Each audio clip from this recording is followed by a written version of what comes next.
In the deep heart of Africa, far away from busy cities and bright lights, there was a small village called Nambesa. The land was red like fire, and tall baobab trees stood like silent guardians of history. The people of Nambesa lived simple lives, guided by tradition, faith, and the rhythm of drums. But this year was different. Christmas was only a few days away, yet the village felt strangely quiet. Usually, at this time of year, children would run barefoot through the dusty paths, laughing and singing. Women would prepare special meals, and men would repair old drums for the Christmas night celebration. The air would be filled with joy. Now, there was silence. The rains had failed for months. The crops had dried up. Hunger had entered many homes. Fires burned low, and hope burned even lower. Old Mama Zola, the eldest woman in the village, looked at the sky and whispered. Even the stars seem sad this year. In one small hut at the edge of the village lived a young girl named Amina. She was no older than 12. Her dress was old, her feet bare, but her eyes still carried light. Amina lived with her grandmother, who was weak and tired from many hard years. Inside their hut, there was almost no food. A small pot sat empty near the fire.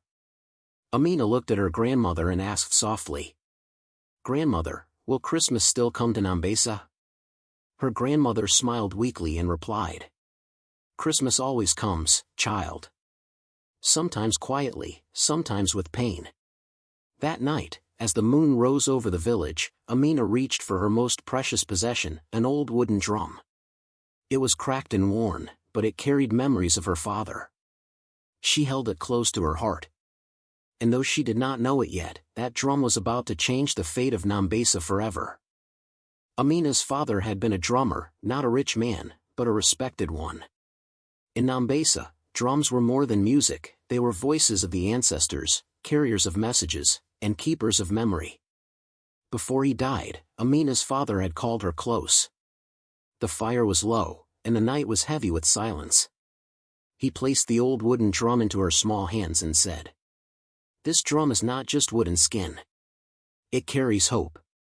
When your heart is pure, its sound will guide others." Amina had never forgotten those words. Now, years later, she sat beside the dying fire, gently touching the drum's surface. Her grandmother watched her with tired eyes. "You still believe in that drum?" the old woman asked softly. Amina nodded. "Yes, grandmother. Father said hope never dies." Outside, the village struggled. Children cried from hunger. Parents whispered fears they could not say aloud. Christmas felt like a forgotten dream. The village chief, Elder Cato, gathered the people that evening. His voice was heavy. "We have no food for a feast. No strength for celebration. This Christmas, we will stay in our homes." The words fell like stones in the hearts of the people. That night, Amina could not sleep. The wind howled through the trees, as if the ancestors themselves were restless. She stepped outside, holding the drum. She looked at the moon and whispered, "If Christmas is hope, then let hope speak." Her hands began to move. Slowly, gently, she played the drum. The sound was soft at first, like a heartbeat. Boom, boom. It carried through the darkness. Amina did not know who would hear it.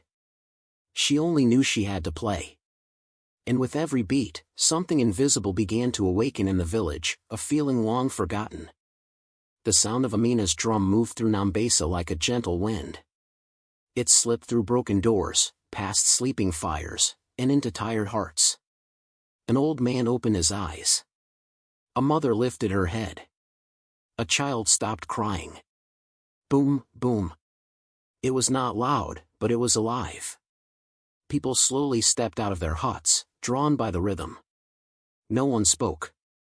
They followed the sound until they reached the center of the village, where Amina sat alone under the moon. Her small hands beat the drum with quiet strength. Her eyes were closed, and her face was calm, as if she was speaking to something beyond the night. Mama Zola whispered, "That drum, it sounds like the old days." Elder Cato felt a tightness in his chest. Memories of past Christmas nights filled his mind, dancing, laughter, unity. Amina changed the rhythm. The drum now spoke of pain, of empty pots and broken hopes. Some villagers felt tears on their cheeks without knowing why. Then the beat shifted again. This time, it spoke of strength. Children moved closer. Women held hands. Men straightened their backs. For the first time in months, the village felt together again. Suddenly, from the edge of the village, a shadow appeared. Footsteps approached slowly. The villagers turned, alert but curious. A tall stranger emerged from the darkness. His clothes were dusty, his face tired from travel. "I follow the sound," he said gently. "I have never heard a drum like this." Fear mixed with curiosity. Strangers were rare in Nambesa. Elder Cato stepped forward. "You are welcome here," he said, though there was little to offer. The stranger looked around at the gathered people and the small girl with the drum. "I think," he said quietly, "I arrived here for a reason." Amina stopped playing. The night grew still. No one yet knew that this stranger carried more than tired feet. He carried the beginning of a miracle. The villagers watched the stranger carefully. In hard times, trust did not come easily. Elder Cato raised his hand, signaling calm. "You may rest here tonight," the elder said. "We have little, but what we have, we share." The stranger bowed his head in respect. "My name is Samuel," he said. "I am a trader. My cart broke down near the river. I was lost, until I heard the drum." Amina clutched her drum tightly, unsure why her heart was beating so fast. Samuel sat near the fire. His eyes moved from face to face, noticing the thin children, the tired mothers, the empty pots. He said nothing at first. Finally, he spoke softly. "I was carrying goods for a Christmas market in the next town." A quiet murmur spread through the people. "Food," someone whispered. Samuel nodded slowly. "Yes. Food, blankets, and small gifts. But my cart cannot move." Silence fell again. Elder Cato sighed. "We have no strength to help you. Hunger has taken it." Amina stepped forward. Her voice was small but clear. "We may be poor," she said, "but we can still help." She led Samuel to the river. With the help of villagers, even the weakest, they pushed and lifted until the cart was freed from the mud. It took hours. Hands bled. Muscles burned. But for the first time, people worked together. When the cart was finally safe, Samuel's eyes filled with tears. "I have traveled many villages," he said, "but never have I seen such kindness and hunger." He looked at the people of Nambesa and smiled. "Tonight," he said, "you will not sleep hungry." The villagers gasped. Amina felt warmth spread in her chest. The drum had spoken. And hope had answered. The moon stood high as Samuel opened his cart. Inside were sacks of grain, dried fruits, warm blankets, cooking oil, and small wrapped gifts meant for children. Gasps of disbelief filled the air. For a moment, no one moved. Then Elder Cato spoke, his voice shaking. "Tonight, we thank God." Fires were lit across the village. Pots that had been empty for weeks were filled again. The smell of warm food drifted through Nambesa like a blessing. Children laughed as they ate. Mothers smiled with tears in their eyes. Fathers stood taller than they had in months. Amina sat beside her grandmother, watching her eat slowly. "It tastes like old times," her grandmother whispered. Drums began to sound, not only Amina's, but others too. The village remembered its rhythm. Samuel watched quietly, his heart full. "You gave me more than I gave you," he said to Amina. "You reminded me why Christmas matters." As midnight approached, snow did not fall, but stars shone brighter than ever. Songs rose into the sky, mixing with drum beats and laughter. Amina played her drum one last time that night. This time, the sound was joyful, strong, and alive. The village of Nambesa celebrated Christmas, not with riches, but with unity. And for the first time in a long while, hope slept peacefully in every home. The sun rose gently over Nambesa on Christmas morning. Golden light touched the huts, the trees, and the smiling faces of the villagers. Children ran through the paths, laughing and showing their small gifts. For one day, hunger had stepped away. Amina sat near the fire, her drum resting beside her. Samuel approached her, holding something wrapped in cloth. "This is for you," he said. Inside was a new drum, strong, polished, and beautiful. Amina's eyes widened. "I wanted to thank you," Samuel said. "Your drum led me here. Your heart saved this village." Amina touched the new drum, then looked at her old one, cracked, worn, and full of memories. She shook her head gently. "This drum belongs to my father," she said. "It belongs to hope. I cannot replace it." She handed the new drum to Elder Cato.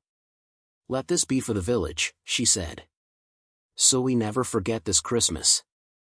Silence fell, then smiles, then tears. Samuel bowed deeply. Before leaving, he repaired his cart. The villagers walked with him to the edge of the village. As he left, he turned and said, "Where there is kindness, miracles find their way." Amina watched him disappear down the road. She picked up her old drum and played softly. Christmas had given Nambesa more than food. It had given them faith. Weeks passed after Christmas, but the feeling it brought never left Nambesa. The rains returned slowly, as if the land itself had listened to the drum. Seeds were planted again. Fires burned warmer. Smiles came more easily. The villagers began to help one another more than ever before. No child ate alone. No elder was forgotten. When one family struggled, others stepped in without being asked. Amina grew stronger each day.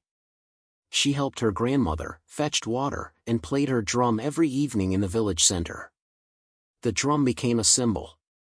When someone felt hopeless, they would sit near Amina and listen. When arguments rose, the drum calmed hearts. When children were born, its beat welcomed new life. Elder Cato often said, "This drum saved us before the food ever came."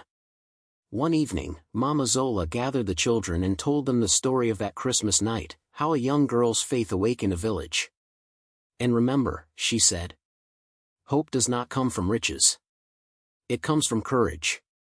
Amina listened quietly, never seeking praise. She knew the drum was only wood and skin. The real miracle had lived inside the people all along. Years later, travelers passing through Nambesa would often stop and ask the same question. "Why does this village feel different?"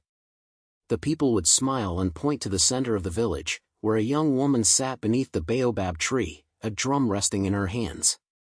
That young woman was Amina. Her grandmother had passed peacefully, proud of the child she had raised. Amina was no longer barefoot or hungry, but she never forgot those days. Every Christmas Eve, as the moon rose high, the people of Nambesa gathered just as they had long ago. Fires burned. Children sat close. Elders closed their eyes. And Amina played the drum. She played the beat of hunger. She played the beat of kindness. She played the beat of unity. New generations listened, learning without words what Christmas truly meant. Elder Cato, now old and leaning on a stick, would say, "We once thought Christmas was food and gifts. But that night, we learned it is sharing and hope." When Amina finished playing, the village would fall silent, not in sadness, but in peace. Above them, the stars would shine as brightly as they had on the night the miracle began. And so the story of Nambesa lived on. Not as a tale of wealth, but as a tale of faith, courage, and a small drum that reminded the world,